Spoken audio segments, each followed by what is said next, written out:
efatra amin'ny dimapolo taona androany no ndazahoantsika ny fahaleovan-tena anisan'ny fanontaniana mipetraka nefa amin'izao fetim-pirenena izao no hoe tena mahaleo tena tokoa ve i Madagasikara nitondra valiteny mikasika an'izay ary ny profesora Lucille Rabe ary manana izay mpampianatra pikaroka eny anivon'ny université ary manam-pahaizana momba ny tantara ihany koa.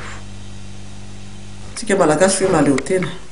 dia azoko lazaina tsotra fa tsy mahaleo tena mihitsy tsika ary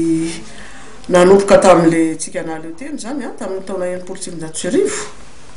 dia tamin'izay dia tsy nitsahatra ny aratsy foana ny toetra araty eto amintsika amin'ny lafiny inona moa ny ilazako an'izany amin'ny lafiny demokrasia aloha voalohany indrindra matoatsika efatra amin'ny 10 taona zay no mahaleo tena dia efa repoblika fa efatra satsika zao dikan'izay ary milaza miara-mahita ihany raha milaza fa tao anatin'le efatra amin'ny 10 taona dia tsy vitsy foana ny vanim-potoana ny ainatsika malagasy ny fifandimbiasana teo amin'ny fitondrana ka demokratika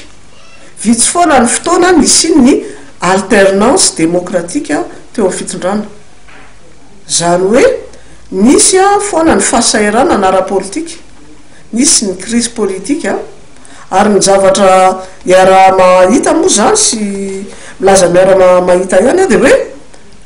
le crise politika eto amintsika dia tsy vitan'izay hoe tsy mety tapitra fa misy foana fa manakaiky foana mifanakaiky foana le crise zay ny zava-misy ka hoe mahaleo tena ve tsy mahaleo tena marina ve tsika sarotra amin'ny tena izay satria zao arakaraky ny fisian'ny crise no ahitana fa raha ohatra talohatsika ny frantsay no nanjaka teto amintsika amin'izao fotoana zao tsy ny frantsay ihany fa ao koa ny firenena hafa ary indrindra ao koa ny fikambanana iraisam-pirenena ny FMI ny banky iraisam-pirenena ireo nindramantsika vola dia ireo zany tena hoe mahaboka ny trosa tsika mihitsy boka ny trosa mihitsy tsika amin'izao fotoana zao.